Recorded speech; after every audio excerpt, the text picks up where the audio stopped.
ओम गणेशी महागणेशाय नमः। राधे राधे दोस्तों, कैसे हैं आप सब।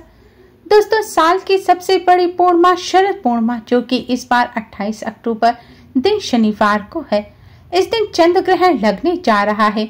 इस चंद्र ग्रहण की खास बात यह है कि यह भारत में भी दिखाई देगा, इसलिए इस ग्रहण के सूतक भी भारत में मान्य होंगे और ग्रहण और सूतक काल के दौरान नियमों का पालन भी किया जाएगा। दोस्तों, शास्त्रों में कुछ ऐसे कार्य बताए गए हैं जिन्हें चंद्र ग्रहण के दौरान भूलकर भी नहीं करना चाहिए। अगर आप इन्हें करते हैं तो इससे मां लक्ष्मी नाराज हो जाती हैं, घर में गरीबी आती है, साथ ही दोष भी लगते हैं। ग्रहण एक अशुभ काल ही नहीं है, इस दौरान कुछ कार्य ऐसे होते हैं जिन्हें अगर कर लिया जाए तो किस्मत पलटते देर नहीं लगती। शास्त्रों में कुछ ऐसे कार्य बताए गए हैं जिन्हें अगर ग्रहण काल के दौरान कर लिया जाए तो जन्मों पुरानी गरीबी भी दूर हो जाती है, जीवन भर कभी भी धन की कमी नहीं रहती। माँ लक्ष्मी दोनों हाथ से धन बरसाती हैं, साथ ही आपके जीवन में जो भी कष्ट हो, रोग हो, दोष हो, वह सभी दूर हो जाते हैं। ग्रह बाधा, ग्रह दोष से भी आपको मुक्ति मिल जाएगी। तो आइए दोस्तों, जानते हैं कि चंद्र ग्रहण के दौरान क्या ऐसे कार्य हैं जिन्हें नहीं करना चाहिए और कौन से ऐसे कार्य बताए गए हैं जिन्हें चंद्र ग्रहण के दौरान करने से फूटी से फूटी किस्मत भी चमक जाती है। दोस्तों, वीडियो में आगे बढ़ने से पहले आपसे रिक्वेस्ट करते हैं कि वीडियो को लाइक कर अपने फ्रेंड्स के साथ शेयर जरूर कर दीजिएगा और कमेंट बॉक्स में जय माँ लक्ष्मी, जय चंद्रदेव जरूर लिखें। और अगर आपने अभी तक चैनल को सब्सक्राइब नहीं किया है तो चैनल को सब्सक्राइब जरूर कर लें। दोस्तों, आइए सबसे पहले जानते हैं चंद्र ग्रहण और उसके सूतक कब शुरू होंगे। चंद्र ग्रहण की शुरुआत 28 अक्टूबर की रात 11:32 पर हो जाएगी और इसका परम ग्रास रात 1:44 पर होगा। इस चंद्र ग्रहण का अंतिम स्पर्श देर रात 3:55 पर होगा, यानी कि चंद्र ग्रहण 28 अक्टूबर की रात 11:32 पर शुरू होकर देर रात 3:55 पर समाप्त होगा। क्योंकि यह ग्रहण भारत में दिखाई देगा, इसलिए इसके सूतक भी भारत में मान्य होंगे। इस चंद्र ग्रहण के सूतक 28 अक्टूबर की दोपहर 2:52 पर शुरू हो जाएंगे। बच्चे, वृद्ध और अस्वस्थ लोगों के लिए सूतक रात 8:52 पर मान्य होंगे। इस चंद्र ग्रहण के सूतक ग्रहण के साथ ही देर रात 3:55 पर समाप्त होंगे। यह ग्रहण पूरे भारत में दिखाई देगा। इसके साथ ही अफ्रीका, एशिया, यूरोप, ऑस्ट्रेलिया, उत्तर अमेरिका, दक्षिण अमेरिका जैसे देशों में भी यह चंद्र ग्रहण दिखाई देगा। शास्त्रों में सूतक काल को अशुभ काल माना गया है, इसलिए सूतक लगने पे पूजा पाठ, धार्मिक अनुष्ठान और शुभ काम नहीं किए जाते। मंदिर के पट भी बंद कर दिए जाते हैं। ग्रहण में ना तो खाना पकाया जाता है और ना ही खाया जाता है। ग्रहण के दौरान मंत्रों का जाप और ग्रहण के बाद गंगा जल से स्नान और दान किया जाता है। ग्रहण समाप्ति के बाद पूरे घर में गंगा जल का छिड़काव करना चाहिए। ऐसा करने से घर पर ग्रहण का दुष्प्रभाव नहीं पड़ता। ग्रहण और सूतक अशुभ समय माना जाता है। इस समय मूर्ति पूजन नहीं किया जाता, इसलिए ग्रहण के सूतक लगने से पहले यानी कि 28 अक्टूबर की दोपहर 2:52 से पहले अपने घर के मंदिर के पट बंद कर दें। मंदिर पर कोई कपड़ा डाल दें जिससे आपको भगवान जी के दर्शन ग्रहण और सूतक काल के दौरान ना हो। ग्रहण और सूतक काल के दौरान ना तो आप भगवान जी को भोग लगाएं और ना ही दीपक जलाएं। ग्रहण और सूतक काल के दौरान मूर्ति पूजन नहीं किया जाता। कहते हैं इस समय मूर्ति पूजन करने से दोष लगता है और कष्टों का सामना करना पड़ता है। ग्रहण और सूतक काल के दौरान मंत्रों का जाप करना चाहिए। मान्यता के अनुसार ग्रहण और सूतक काल के दौरान जो पूजन किया जाता है उसका 1 लाख गुना अधिक पुण्य फल प्राप्त होता है। जैसे आप एक बार ओम नमो भगवते वासुदेवाय मंत्र का जाप करेंगे तो चंद्र ग्रहण और चंद्र ग्रहण के सूतक के दौरान इस मंत्र का एक बार जाप करने का मतलब है आपने 1 लाख बार इस मंत्र का जाप कर लिया। इसलिए इस समय अधिक से अधिक पूजन किया जाता है। शास्त्रों के अनुसार सूर्य ग्रहण के और सूर्य ग्रहण के सूतक के दौरान पूजन करने से 10 लाख गुना पुण्य फल प्राप्त होता है।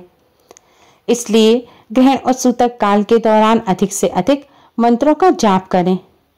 अगर आपके कोई शत्रु हैं जो आपको परेशान कर रहे हैं तो इस समय आप बजरंग बाण का पाठ करें। अगर आपके ऊपर कोई ऊपरी संकट है, किसी बुरी शक्ति का साया है, किसी की रोक टोक लगी हुई है तो इस समय मां काली के मंत्र ओम ऐं ह्रीं क्लीं चामुंडाय विच्चे का जाप करना चाहिए। हनुमान चालीसा का जाप करना भी शुभ होता है। संतान की कामना करने वाले लोगों को और गर्भवती महिलाओं को इस समय सुंदर कांड का पाठ करना चाहिए। इसके साथ ही रुद्राष्टक का पाठ करना भी बहुत शुभ माना गया है। निसंतान दंपतियों को इस समय रुद्राष्टक का पाठ अवश्य ही करना चाहिए। ऐसा करने से संतान सुख की प्राप्ति होती है। इस समय अपने इष्ट के मंत्रों का जाप करना चाहिए। अगर आप किसी मंत्र को सिद्ध करना चाहते हैं तो उसका जाप इस समय अवश्य ही करना चाहिए। चंद्र ग्रहण और सूतक काल के दौरान आपको चंद्रदेव से संबंधित मंत्र का जाप अवश्य ही करना चाहिए। कहते हैं चंद्र ग्रहण के समय राहु चंद्रदेव को अपना ग्रास बनाता है, जिससे चंद्रदेव पर संकट होता है। ऐसे में चंद्रदेव के मंत्रों का जाप करना बहुत ही शुभ माना जाता है। ऐसा करने से माता की सेहत में भी सुधार होता है और चंद्रदेव से संबंधित दोष भी दूर होते हैं। अगर आप किसी ग्रह पीड़ा से पीड़ित हैं, किसी भी ग्रह के आपके ऊपर कोई दुष्प्रभाव है तो उस ग्रह से संबंधित मंत्र का आप जाप कर सकते हैं। साथ ही ग्रहों के राजा सूर्यदेव के मंत्र का जाप करना भी शुभ माना गया है। ऐसा करने से ग्रह संबंधी दोष दूर होते हैं।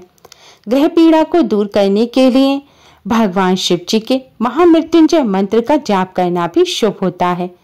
उससे ग्रह पीड़ा भी दूर होती है, साथ ही काल सर्प दोष से भी छुटकारा मिलता है। पितरों की आत्मा की शांति के लिए इस समय गीता के 7वें अध्याय का पाठ करना बहुत शुभ माना जाता है। ऐसा करने से पितरों की आत्मा को शांति तो मिलती ही है, साथ ही पितृदोष भी दूर होता है। शनिदेव से संबंधित दोषों से राहत पाने के लिए शनिदेव के मंत्रों के जाप के साथ ही हनुमान चालीसा का पाठ करना चाहिए। हनुमान चालीसा का पाठ करने से शनिदेव से संबंधित दोष दूर हो जाते हैं। जिन लोगों के विवाह में दिक्कतें आ रही हैं उन्हें इस समय ओम उमा महेश्वराय नमः भगवान शिव मां पार्वती के इस मंत्र का जाप करना चाहिए। इससे दाम्पत्य जीवन सुखमय बनता है और जल्द विवाह के योग बनते हैं। साथ ही विवाह में विलंब को दूर करने के लिए गुरु ग्रह बृहस्पति के मंत्रों का जाप करना चाहिए। धन संबंधी समस्या को दूर करने के लिए ओम महालक्ष्मी नमः मंत्र का जाप करना बहुत शुभ होता है। साथ ही माता रानी की कृपा प्राप्त करने के लिए, जीवन में चले आ रहे कष्टों को दूर करने के लिए दुर्गा चालीसा का पाठ करना या ओम ऐं ह्रीं क्लीं चामुंडाय विच्चे मंत्र का जाप करना बहुत शुभ होता है। आप नवदुर्गा माँ के मंत्रों का भी जाप कर सकते हैं। ग्रहण और सूतक काल के दौरान अधिक से अधिक पूजन करें और अपने इष्ट के मंत्रों का जाप अवश्य करें। ग्रहण और सूतक काल के दौरान ना तो भोजन बनाएं और ना ही भोजन करें, इसलिए सूतक लगने से पहले ही खाना खा लें, जिससे सूतक और ग्रहण काल के दौरान आपको भोजन ना करना पड़े। धार्मिक मान्यताओं के अनुसार ग्रहण और सूतक काल के दौरान जो पका हुआ भोजन होता है उसमें सूक्ष्म जीवाणु पनप जाते हैं और जब उस भोजन का सेवन किया जाता है तो इससे शरीर को नुकसान होता है, बीमारियां हो सकती हैं। इसलिए ग्रहण के सूतक लगने से पहले ही भोजन की चीजों में, पीने के पानी में, बने हुए खाने में मला हुआ आटा रखा है, आपके यहाँ मलाई रखी है, दूध रखा है या कोई भी खाने पीने की चीज रखी है, मिष्ठान रखा है, जो पका हुआ भोजन है, आपको उसमें तुलसी का पत्ता जरूर डाल देना है। साथ ही आप गंगा जल भी डाल सकते हैं। अगर तुलसी पत्र ना हो तो कुशा की घास भी डाल सकते हैं। धार्मिक मान्यताओं के अनुसार तुलसी पत्र या कुशा घास डालने से भोज्य पदार्थ दूषित नहीं होते और ग्रहण और सूतक काल के बाद आप उसको खा सकते हैं। हो सके तो ग्रहण और सूतक काल के दौरान मुंह में एक तुलसी का पत्ता जरूर रखें। ऐसा करने से ग्रहण का दुष्प्रभाव शरीर पर नहीं पड़ता।